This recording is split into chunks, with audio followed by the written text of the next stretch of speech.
We're moving on to another subject. And, my field is Russia and the region. And when I was talking with Matt yesterday, I was saying, the Middle East, which is really what we're going to talk about today with two fantastic experts, is an area that doesn't always come up in the discussions about disinformation. It's either, as a panel I did yesterday, Russia, China, Iran, the United States, but the Middle East as a whole doesn't really enter it. And here I, meet Matt and find out that he and Jim are doing some amazing research in that area. So just a brief introduction of both of our guests, one of whom is here in person. That's Matt Ellis, and he is a history professor at Sarah Lawrence, graduate of Williams, University of Oxford and Princeton, and he specializes in the social, intellectual, and cultural history of the Middle East. And then we have Jim Ryan, and he also is an expert from that area. Dr. Ryan is director of both research and the Middle East program at the Foreign Policy Research Institute, and he was trained as an historian. He's an expert on Turkish and Middle Eastern affairs. He went to UPenn and also was a director of the Center at NYU for Near East Studies. So both of them, they're going to have presentations, which I want to keep this lively, but I think the presentations are definitely worth it. And both gentlemen have vowed that they'll be short, so we can keep this open for some questions. But we're going to start with Matt, and please go ahead, Matt, with your work. Thank you, Jill. I'd like to start by thanking the organizers of this conference, especially Michelle Daniel. It's been a joy and privilege to be part of these conversations the last couple of days, especially since I'm a little bit of an outlier. I come from Middle Eastern history, and I can think of no better opportunity than to share my work before all of you as I start a new research project in the history of mass communications and start to cut my teeth in a new field. So I will try to keep this short. Okay, here we go. Okay, I'm not sure that the clicker is working. Is it? Turn it on? That would be it. Thank you. Okay, on March 22nd, 1950, Senator William Benton of Connecticut delivered a rousing speech from the Senate floor entitled "The Struggle for the Minds and Loyalties of Mankind." In the speech, he made a robust case for what he called a Marshall Plan of ideas. Benton was a longtime advocate of public diplomacy.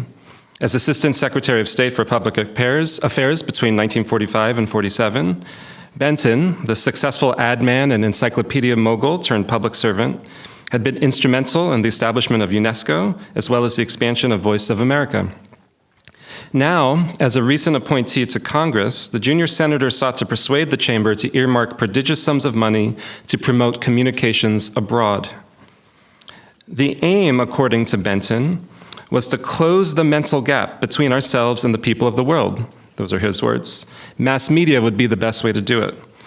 As Benton put it, and I quote at length here, "The inventions of this century in the field of communications are as outstanding technically as those in any other field of human activity. They are potentially far more important to the future of mankind than any others. I contend they are far more important to our future than the development of atomic power. They, too, are a matter of life and death, for no other problem rivals the enormity of the international misunderstanding, this mental gap which we now face." He only wished that the United States had made this effort even sooner. "We sent to China billions of dollars worth of arms and armaments," he said. "We might more effectively have sent motion picture projectors and radio sets." Benton's Marshall Plan of Ideas, as outlined in Senate Resolution 243, was not ultimately ratified. But the basic idea underlying the proposal, that a large-scale information campaign was necessary to counter Soviet propaganda and promote American values abroad, certainly captured the spirit of American foreign policy and public diplomacy for decades to come, as I'm sure I don't need to tell many of you in this audience. But what I'd like to focus on today is the unique role that mass communications, particularly those motion picture projectors and radio sets, played in modernization theory, the foremost intellectual paradigm during the first decades of the Cold War for fostering development, democracy, and self-sufficiency in the so-called Third World. While modernization theory has certainly received its fair share of attention by historians of American foreign policy, what has often been overlooked is the intellectual genealogy of some of its main architects. The experts in mass communications and modernization, whom I'll be speaking about today, Daniel Lerner, Wilbur Schramm, and if time permits, Itiel de Solapoul, all cut their teeth as propaganda and psychological warfare analysts during World War II. In this paper, I want to pose some critical questions about the role of propaganda expertise in the American modernization and nation-building enterprise during the first decades of the Cold War. How did the background of these social scientists in propaganda analysis shape their thinking? What assumptions about the world, and particularly about the molding of public opinion, did they share? More specifically, I would like to draw out a key paradox that lay at the heart of American modernization theory. In order to spread democracy, the United States had no qualms about deploying a set of mass communications tools abroad that it was actually deeply distrustful of at home, given the association of these very same tools with anti-democratic propaganda. I suggest that this double standard stemmed from an implicit belief within the field of communications that different cultures around the globe could be located on a relative scale of susceptibility to direct media manipulation, and that nation-building methods that would have been ineffective at home in more sophisticated modernizations in the West, by contrast, were desirable and even necessary in the relatively backwards societies of the Third World.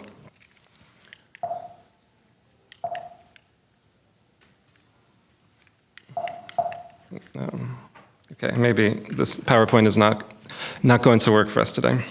So I'd like to start by focusing on perhaps the most seminal work of modernization theory for the modern Middle East, Daniel Lerner's The Passing of Traditional Society, published in 1958.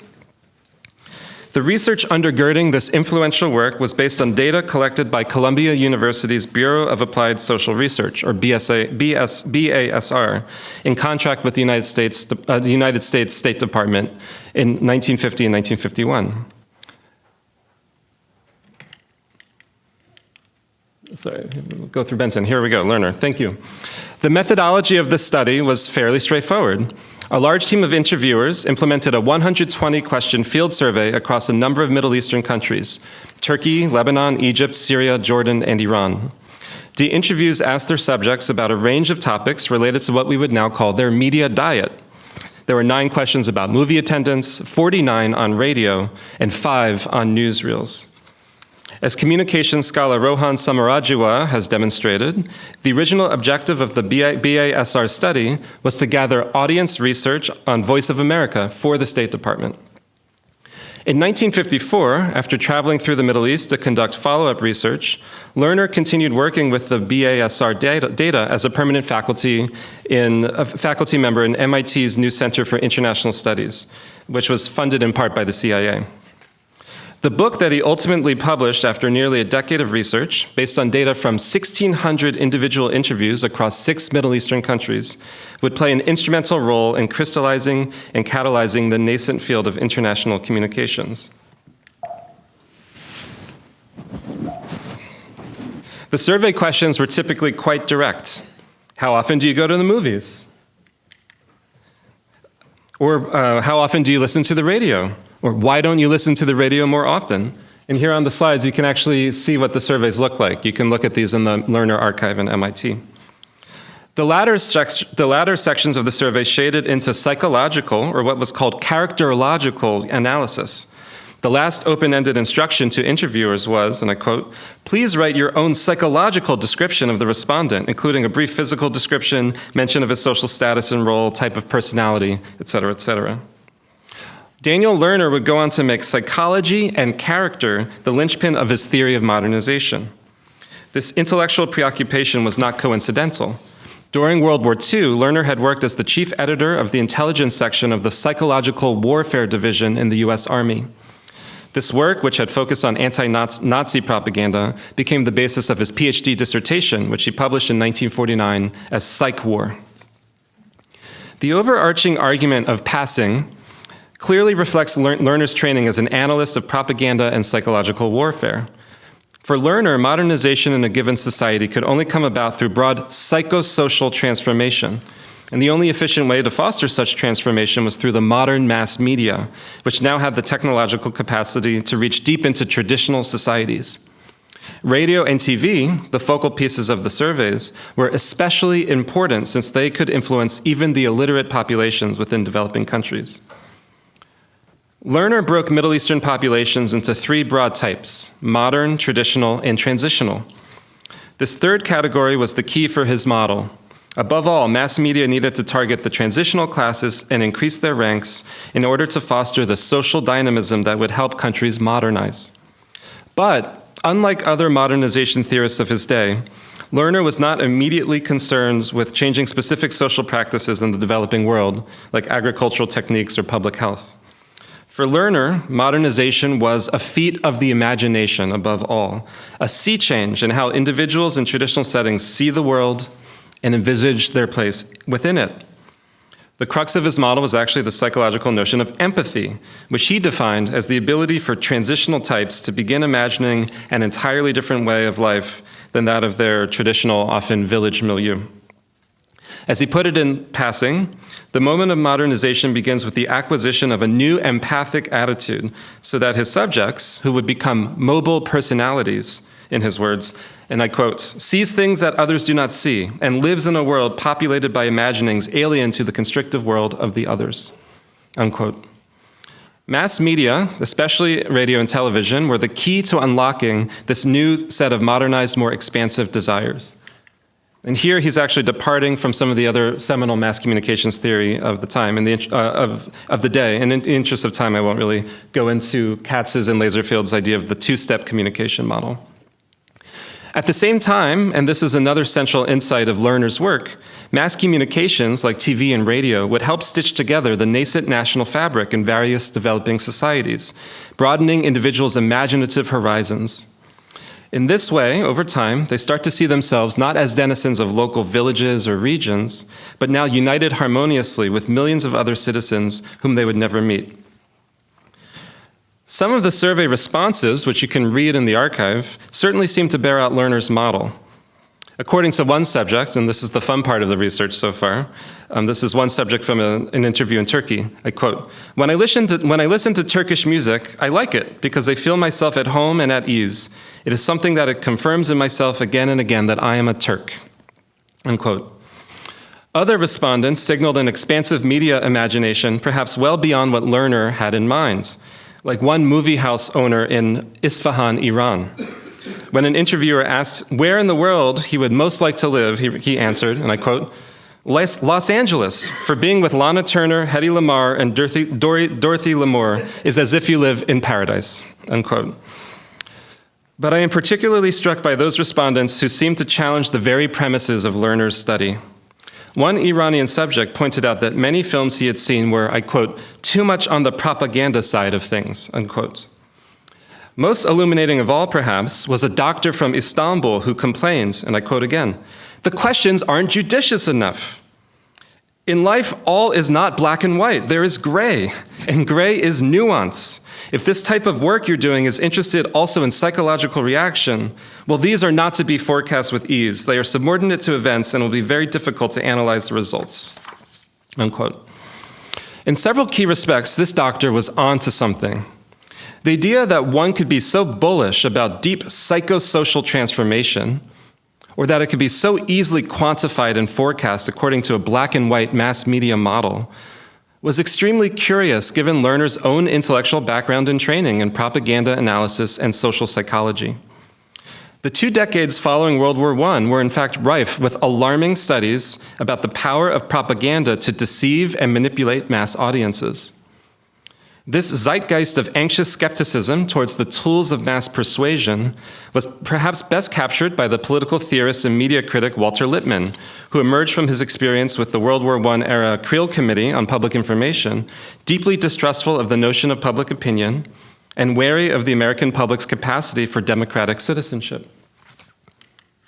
In 1937, a group of concerned social scientists, journalists, and opinion leaders founded the Institute for Propaganda Analysis, which published a monthly bulletin, which you can see here, with the aim of educating a susceptible public against the dangers of propaganda so pervasive in the mass media. The ascendancy of television in the 1950s gave new urgency to these debates about the role of mass media in modern industrial society. The so-called masked society thesis, popularized by sociologist David Reisman with The Lonely Crowd and C. Wright Mills with The Power Elite, suggested that mass communications could create conformist, vulnerable mass publics, sapping their potential for active democracy, while also leading to dangerous levels of alienation and social anomie. At the same time, some mass communications experts began to express serious doubts about the ability of mass media to enable meaningful and productive communication at a distance. For example, Donald Horton and R. Richard Wohl coined the term parasocial interaction to argue for the dangers of illusory face-to-face relationships fostered through TV, which created a false or deceptive sense of intimacy. At home, then, the booming field of mass communications in the 1950s, building on the era of profound propaganda anxiety that had defined the interwar period, could be extremely skeptical about the transmission of impersonal, technically or institutionally mediated messages to vast anonymous mass audiences, exactly what the mass media is trying to do. Given his own intellectual background and training, Lerner would certainly have known all about this line of critique. And yet, by the time he published Passing in 1958, he had become one of the staunchest advocates of mass-mediated modernization for the developing world. It is as if the many red flags raised by the mass communications experts at home in the US seemed inconsequential or irrelevant when dealing with the traditional societies of the Middle East or Africa. One possible explanation for this is that Lerner simply believed that post-colonial societies were more susceptible to mass media manipulation, or, given their relative cultural backwardness, somehow less likely to fall prey to the social ills outlined so darkly for the US by the mass society theorists. Lerner was by no means alone. There are many others. And I'm going to speed through the rest of the talk in the interest of saving time for discussion, but I'd like to talk about one more of these propaganda mass communications experts, Wilbur Schramm. Schramm, who's actually famous maybe to some of us for founding the Iowa Writers' Workshop, but he's also considered one of the main architects of post-war communication studies in the US. After 1955, he headed the powerful New Institute for Communication Research at Stanford. Yet, like Lerner, he worked for the US government during World War II. In 1941, he joined the Office of War Information to conduct research on propaganda and behavioral psychology. In his seminal UNESCO-funded study from 1964, Mass Media and National Development, Schramm echoed a lot of Lerner's theories about mass-mediated nation building. At the same time, however, he seemed to intuit that what he and Lerner were advocating could easily be construed as propaganda. Hence this rhetorical question early in his book, Mass Media and National Development. I quote, "What are the ethics of using what we know about modern communication to assist social and economic change, even though we are aware that some people in any country will resist some of the changes that are desirable? Let us put the question in the ugliest way. Are we advocating that mass communication should be used in the developing countries to manipulate people?" Unquote. His question, of course, was no, of course not. He argued that there's an essential difference between the act of manipulating people and the carrying of facts, discussion, persuasion, and argument. Here, he seems to dismiss the idea that modernization theory was tantamount to so much propaganda by falling back on this rationale that American-sponsored media simply delivered the truth, mere information, but also that truth and propaganda were clearly, undeniably separate, conceptually distinct categories. Now, this latter proposition is one I think many would agree is much murkier today. How do we parse truth from propaganda? Okay, I'm not going to talk about Leonard Dube and Itiel de Solopoul, even though I think that they're absolutely part of this conversation. So let me just offer brief concluding remarks. In Lebanese author Etel Adnan's masterful novella from 1978, Sit Marie Rose, two characters are discussing their experience of going to rural villages in Syria. One quips, I quote, "The people there are very simple, very hospitable, not at all ruined." To which the other character replies, "What? Don't they have radio?" The suggestion is clear. The advent of radio broadcasting deep into the Syrian countryside would herald unwelcome modernizing change. By the 1970s, in fact, the Middle East was beset with widespread disillusionment about development and modernization, which were now widely perceived as cynical ploys to enrich political elites and technocrats. What I have sought to explore today is the implication of mass media in this story of disillusionment, particularly the way that Cold War-era mass communications theory deployed as part of the American-sponsored enterprise of modernization could be perceived in the Middle East as propaganda, or if you will, propaganda for mass-mediated propaganda. At the heart of all communications research is a vexing question that I think is still very much with us today. Do our mass media bring us closer together, or do they somehow drive us further apart? It is worth reflecting upon the genealogy of American modernization theory during the Cold War to consider how mass communications that we earnestly believed could bring the world closer together and remake entire regions in our own image might actually have served to foster widespread distrust, not just of modernization as the message, but also as the medium. Thank you. Very interesting. Thank you, Matt, and thank you for being brief. Could I just jump in before we go to Jim with one quick question? If you're talking about modernization, usually it's in the context of the United States as a modern state. So that kind of, in my mind, raises this question of the image of the United States. And let's talk about the image of the United States in the Middle East at that point, going back to the Cold War. What would you say? I mean, how was the U.S. perceived in the Middle East? And just briefly, you don't have to go into great detail, but has that morphed, changed, and if so, how? It's a great question. Sorry, I'm having some technological issues today. I'm always a Luddite. It's a great question, Jill. First of all, this is often forgotten today. The image of the United States in the Middle East, especially in the first decade or two after World War II, was entirely different than it was today. The United States was very keen to champion itself as a staunch opponent of imperialism, right? And especially in the Suez Crisis of 1956, the United States was very keen to sort of chastise France and Britain for their, neo-colonial occupation of Egyptian sovereignty. And there was a lot of goodwill in the Middle East towards the United States, in the 40s and 50s and really into the 60s. And it was also a close ally with Iran, which is often forgotten. Iran was our best friend in the region, and Turkey, and increasingly Israel. But the notion of America as the quintessential modern state is something that comes up a lot in the modernization theory that I've been reading.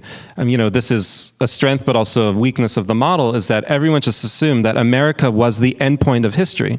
America was the modern power that had figured it out, and that the goal of any aspiring third world country must be to develop precisely along the same lines as the United States had. And a lot of the communications theorists I've been reading are really keen to say, well, the Middle East or Africa want to do in 5 years or 1 decade what it took the West, or what took the United States 300 years to do, because we had to go through print and we had to go through all of these different media revolutions. They want it all at once. Very interesting. Okay, and you mentioned the word Turkey, and so now we're going to segue to Turkey with Jim Ryan. And Jim, I understand you're going to make a relatively brief presentation of your work, or you can do it either way, but we'll keep the ball rolling. Thank you. Sure. Thank you guys so much. I'm going to share my screen here into slideshow mode. Can everyone hear me okay? Yes, we're fine. Wonderful. Great. So thank you, Jill, for that. And I also want to echo Matt's thanks for Michelle for inviting us to be a part of this conversation. Matt is a good friend, and I can't think of a better presentation to lead into this one on the U.S. information strategy in early Cold War Turkey. And I'm going to kind of package this in a frame of thinking about this particular case study as a way to draw some lessons for a contemporary Middle East, which is facing some different problems than Turkey did at the time, but there's some interesting resonances and echoes that I think allow us to pull out some useful data.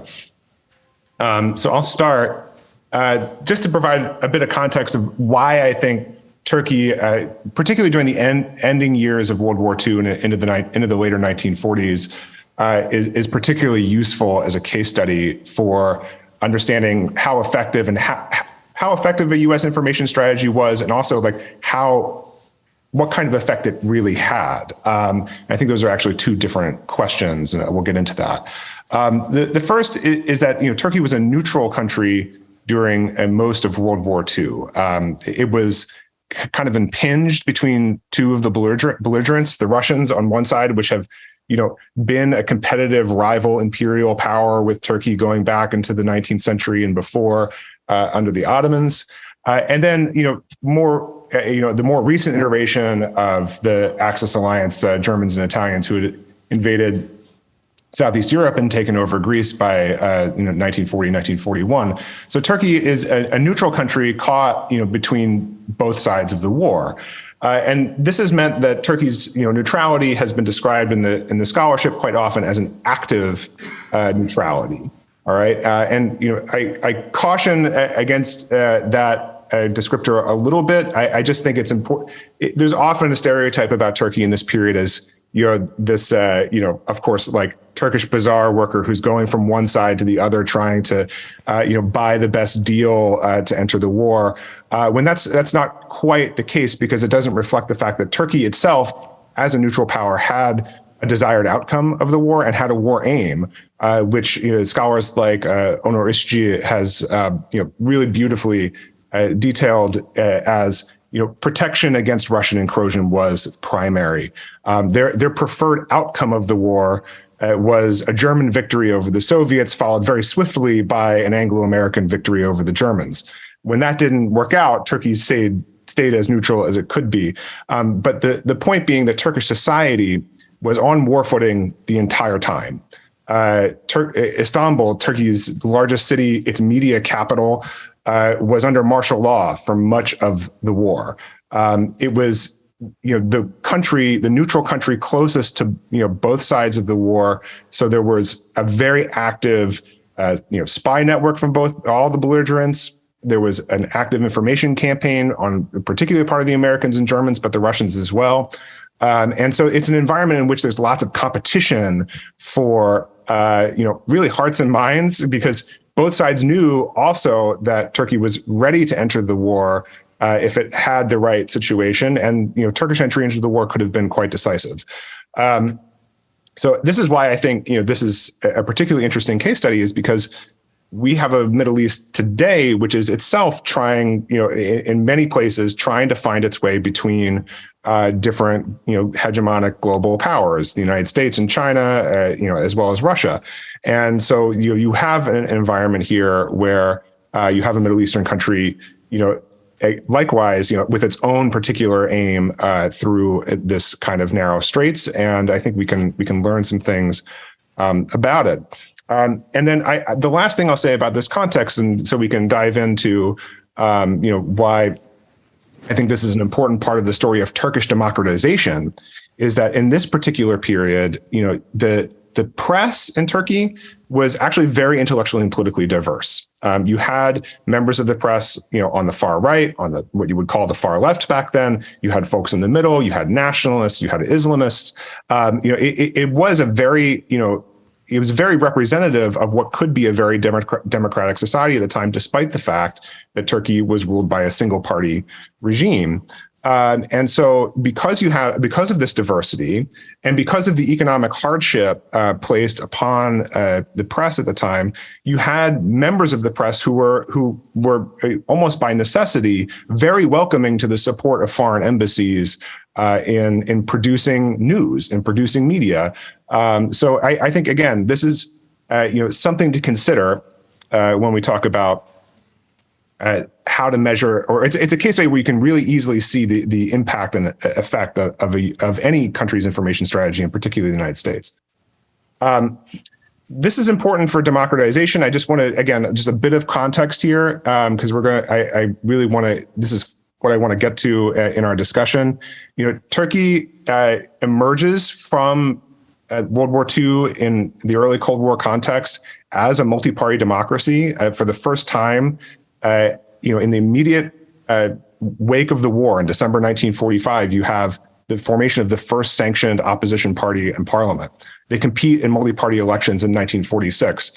They get kind of crushed in that election, and running up to July 1947, when the Marshall Plan documents for Turkey are signed, the future of Turkish democracy, the future of that opposition party were very much on a knife's edge until then President İsmet İnönü, on the same day that he signs the Marshall Plan documents, makes a radio speech committing Turkey to a two-party system going forward.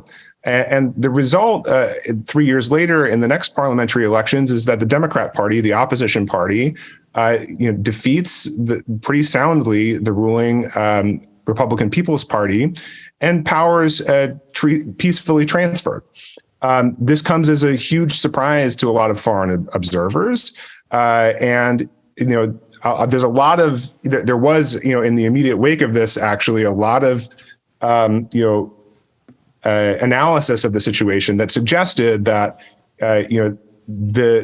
that this whole situation was one that the Americans wanted, actively asked for as part of the Marshall Plan, and I'm going to show how that actually, in scholarship later on in some of my research, doesn't really hold out. The Turks did this, more or less on their own, but they did so, I think, out of a perception that it was what the Americans wanted, not that it was actually, asked for or made contingent for Marshall Plan funds.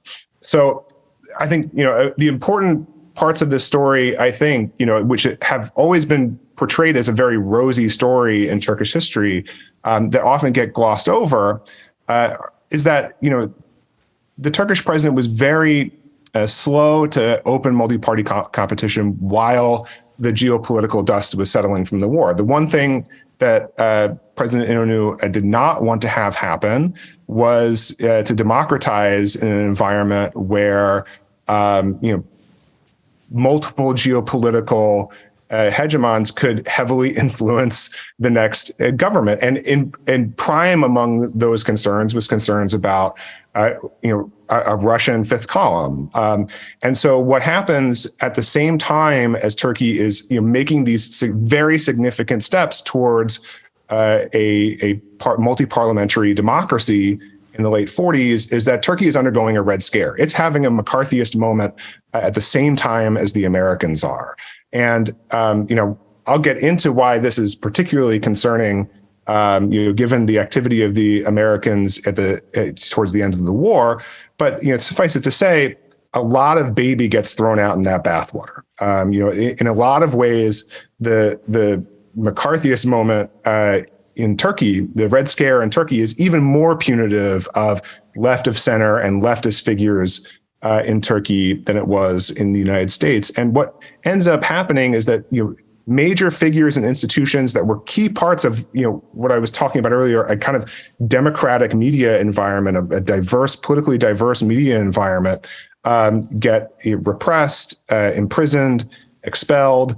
And really what you have in 1950 is by the time you get there, you have a two-party parliamentary democracy. Yes, and that's an astounding thing. But you also have a much narrower acceptable political spectrum.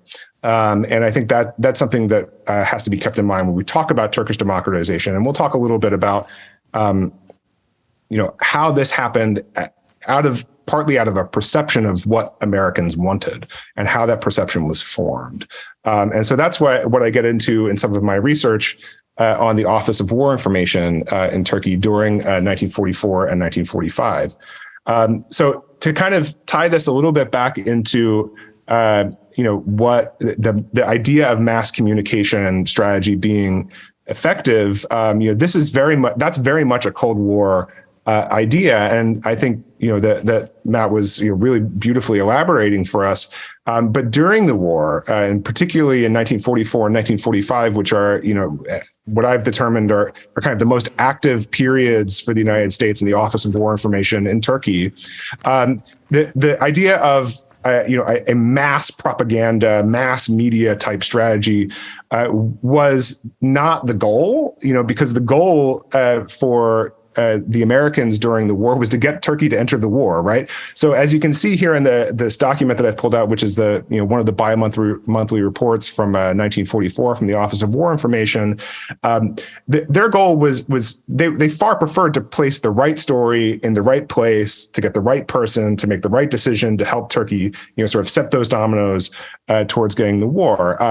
So, again, as they say here, OWI has not sought to measure the success of its work by quantitative standards. Better a single article which actually advances the standing of the United States of America in Turkish minds than 10 which merely add to a lineage count.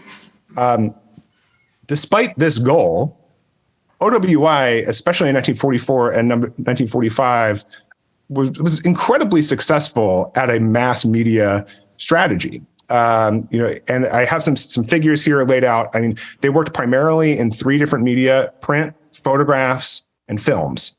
And we see in the early, the first quarter basically of 1944, American activities in these areas, superseding those of the Axis, more or less at the same time that the Axis is finding itself in retreat in the Eastern Front.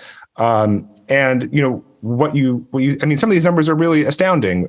Between April 1944 and early 1945, in print, the Office of War Information is providing as much as 35% of all news in the Turkish press. They're providing upwards of 70% of the photographs that appear in the Turkish press, anywhere in the Turkish press. They're screening American films, newsreels to thousands and thousands of people. Even from the beginning of that effort, they're having screenings in Istanbul where they get 5,000 people in a month. In a year and a half, by the end of the war, basically, they've expanded this operation across Anatolia and reaching over 250,000 viewers a month. And this is all basically what I take out of this is it's just sort of astounding how much the news environment, the visual environment, of the Turkish media in this time was supplied by the Office of War Information, and we shouldn't sort of discount the impacts that creates. And just to kind of dig into a couple of things that are happening behind the scenes here.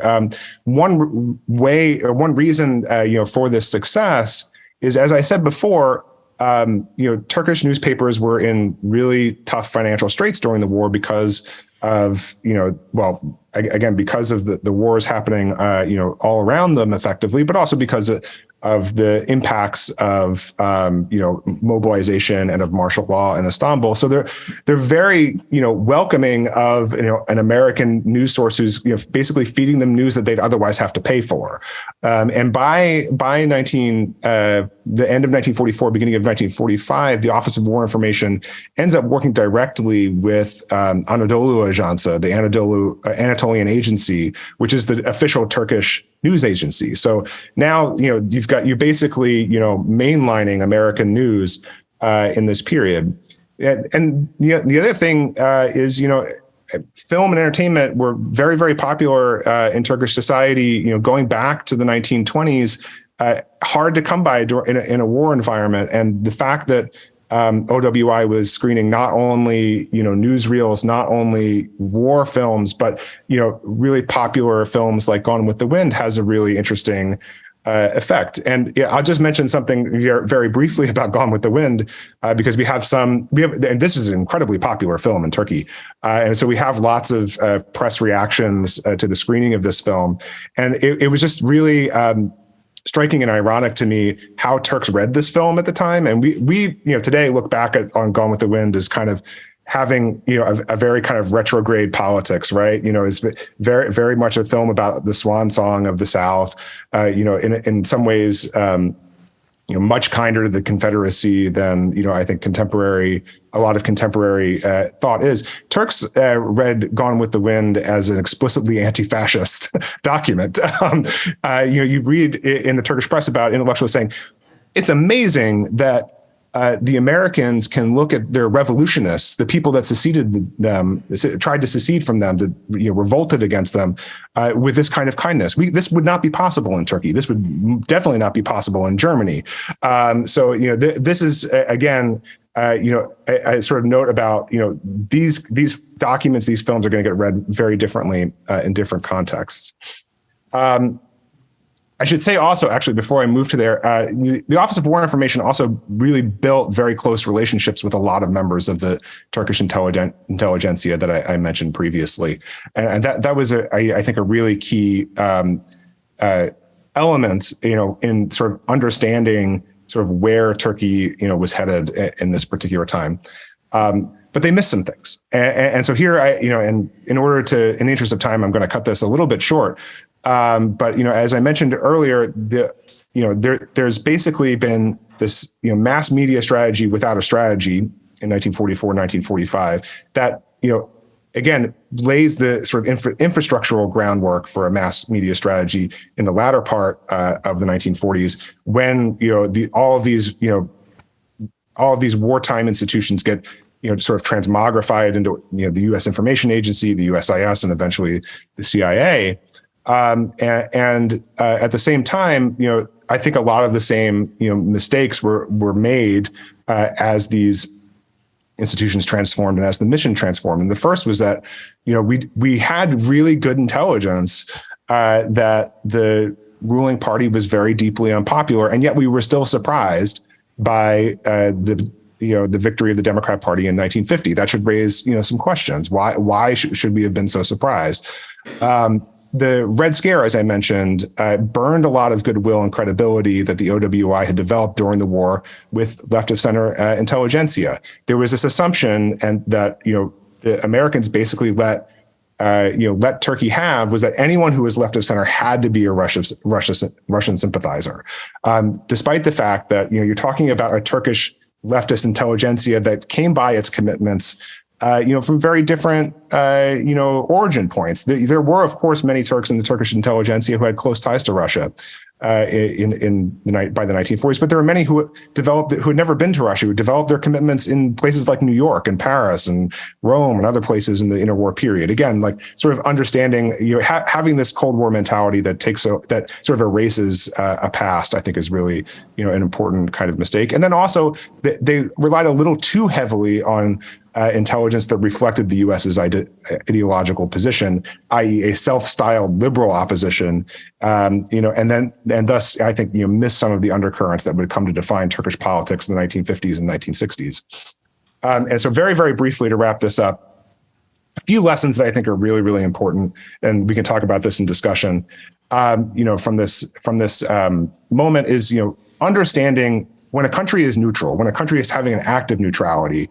And we could look particularly at Turkey at this particular moment. We could also talk about the Gulf. We can also talk about, Egypt, and other places in the region.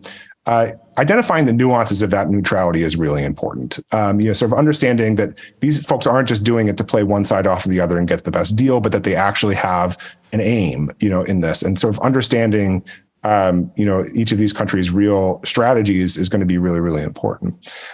Secondly, we shouldn't discount soft power, especially as armed conflicts wind down. This is a time when you have a lot of dust settling, and there's sort of ripe for institutions to be built and relationships to be built and media to have an effect. And then the last thing I'll say here before I wrap this up, and we'll get to the other stuff in conversation, I'm sure, is identifying who the actors are in the region who are going to be key for the future security and democracy in the region. And this is something I think we've done poorly. The United States has done poorly in the past, despite a wealth of information, as I said. And it's certainly something that I think more effort could be expended on into the future. So I'll just wrap that up here. And once again, thank you so much. And I'm looking forward to conversation. That was fantastic, Jim. And really, you're right. A great case study. Amazing. This is perfect because we're exactly on time and we have some questions. I just want to ask one very quick question, and you got to it at the end. It seems that the United States, when it moves into an area where it wants to change minds, there's a lot of solipsism, focused on who we are and the American liberal approach, and not really understanding the Middle East here, specifically. So is that?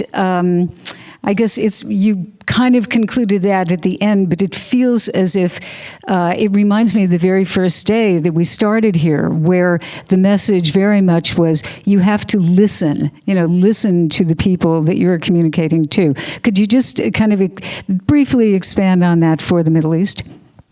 Sure. Yeah. Well, I mean, in this particular case study, what I think, again, we were listening, but we didn't understand so much the positionality of the people we were listening to, I think is really the key point. We were listening to, as I said, self-styled liberal opposition figures who actually, if you looked into their personal history, were opponents of Kemalism, yes, but also were, from a strata of elite society themselves. That meant that they weren't necessarily as in touch with popular politics as might have seemed. And also, a lot of these liberal opponents in the early years of Kemalist Turkey in the 1920s and 1930s, many of them were exiled. Many of them were outside the country. Many of them were figures who already actually, because they had, English language experience or had studied in the United States, were sort of already by that point acting as these kind of oracles for understanding this new country in the 20s and 30s. I think there was a hesitancy to, look past that to the backgrounds of other figures and why they may have more of a pulse on where popular politics are in the period. And I think that holds, for the future. I mean, a sort of a classic example, in our more contemporary period is folks like Ahmed Chalabi, right? Who were signal informants for the United States in the run up to the Iraq War in 2003. We're not doing enough homework on where these folks come from and how they came to the politics that they have and what kind of a pulse they really have on popular politics in their home country. This is an ascertainable information, but you just have to apply yourself, I think, a little bit more. All right. So we have some questions from the audience. Let's start with Nick Hull. So first of all, thank you both for really terrific papers that open up, I think, some really interesting and thought-provoking questions. But I wanted to follow up with Jim on this business of the Red Scare and looking globally at materials promoted by the US and UK in the global struggle against communism, working with the non-communist left was an incredibly important thing, part of Congress for Cultural Freedom, in fact, bankrolling a non-communist left to make it absolutely clear that you could be left-wing without being a communist, without working for Moscow. I wonder, how did that work in Turkey? Because all around the world you can see former communists are harnessed for propaganda purposes. So the memoirs that are collected in the anthology by Richard Crossman, The God That Failed, they include African Americans and Italian, Germans, British. Was there any similar kind of character that was discovered as the Turkish equivalent of the people anthologized in the God That Failed? Was there an example of somebody who could be a poster child for being Turkish and formerly communist, still socialist, but not aligned with Moscow? Right. So thank you for that question. That's a fantastic question. And there are a few people who you could include in a volume like that. The problem is that they got thrown in with the Red Scare themselves, and it's a hard thing it's a harder case because in Turkey at that time, being left of center almost meant that there, inevitably was some kind of imbrication with, the Russian or the communist element and the Communist Party in Turkey, despite the fact, I should say, that oftentimes throughout the interwar period, the Soviet Union was throwing the Turkish left under the bus. I could get into many details about that, but just to give you an example, the person I have in mind, whose name is Zakaria Sertel, was, a very avowedly, social democratic figure throughout the war. He ran with his wife the most prominent leftist or left of center newspaper in Turkey between 1935 and 1945. But he ran into two problems. One was, his wife was farther left than he was, and she was running the paper with him. And was, seen as, as an actual communist in that figure, in that environment.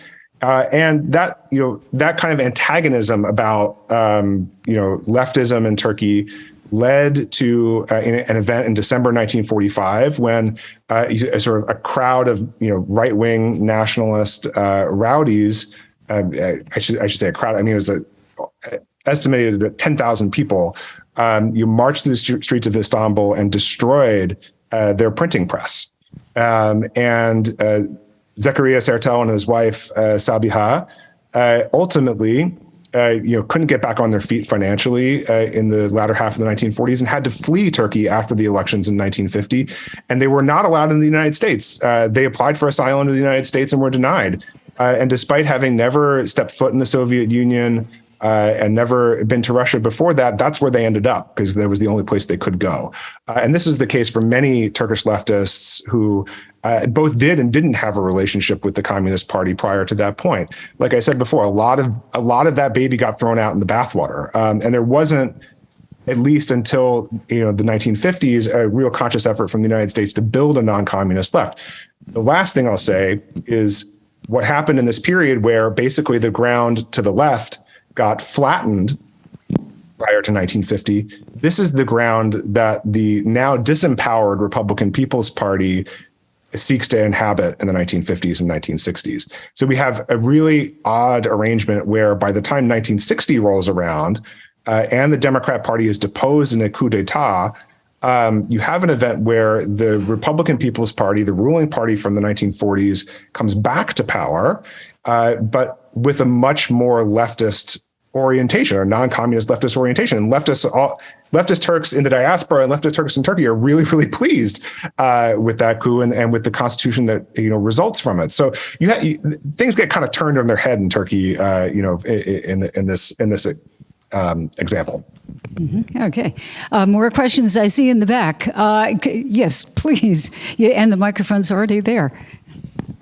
Hi, I'm Ed Dorn. I really appreciate both presentations, particularly the extent to which you caution us or remind us of the assumptions, erroneous assumptions that have been built into U.S. foreign policy and U.S. information strategy. I now chair the State Department's International Security Advisory Board, and I'm going to take those lessons with me.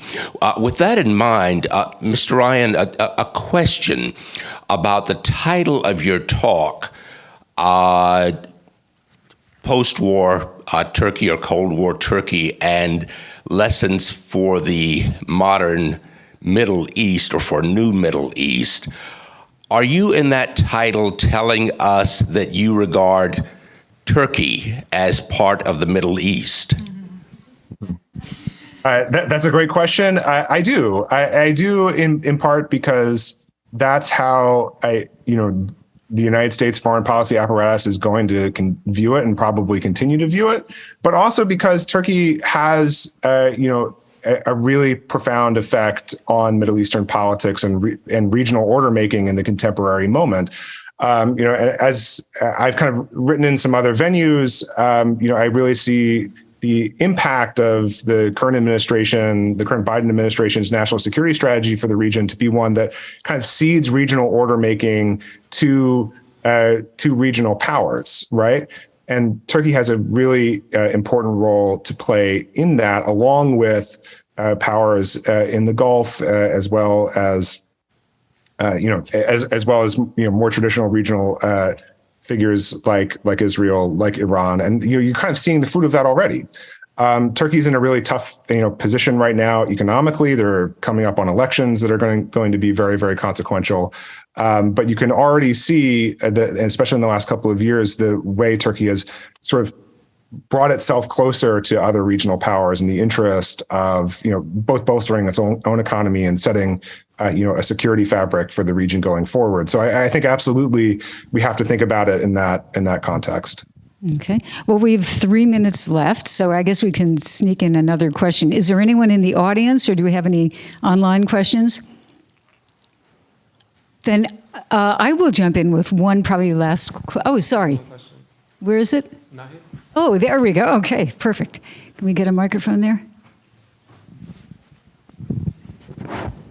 Thank you very much for both of your really great presentations. I have a question for Matt. I'm just wondering whether you can take us forward a little bit. I really liked how you sort of, wrapped up your presentation on the question of modernization as medium or message. And I'm wondering, can you take us a little bit forward into, this past, let's say, post 9/11 and what's really happened with the American message in the Middle East, given that other states such as, let's say, Saudi Arabia and others are really sort of surpassing the U.S. also in the presentation of what it means to be modern, which, as we know, has created other kinds of connections with other world powers. And have you looked at that? I mean, I know you're paying attention, but where are we standing now? Is the U.S. kind of, do you know anything about the rethinking of that sort of strategy forward? Or, I don't know, just wanted to put that to you. I don't think that the United States is the only benchmark for the modern anymore, right? I think that if you're in Egypt or the places that I've lived or studied in the Middle East, you're looking to China as well, right? You're looking at many other places, and the United States has squandered most of its goodwill since the Iraq War, right? And 9/11. So, in some ways, yeah, the United States is still trying to speak as if it's. In some ways, I think the modernization model is still somehow present, and in some subversive ways, right? That America is still, it just assumes axiomatically as the model that other nations should follow towards liberal democracy. And I think that over the years of American policy in the Middle East, that model is not attractive, right? And so people are looking elsewhere for other ways to think about the modern or think about how to move forward and towards prosperity and security. Well, we're right on time. Unfortunately, I'd love to continue because this is really interesting and different. So I want to thank both of our guests, Matt Ellis and Jim Ryan. Thank you very much for very interesting papers and discussion. Thank you.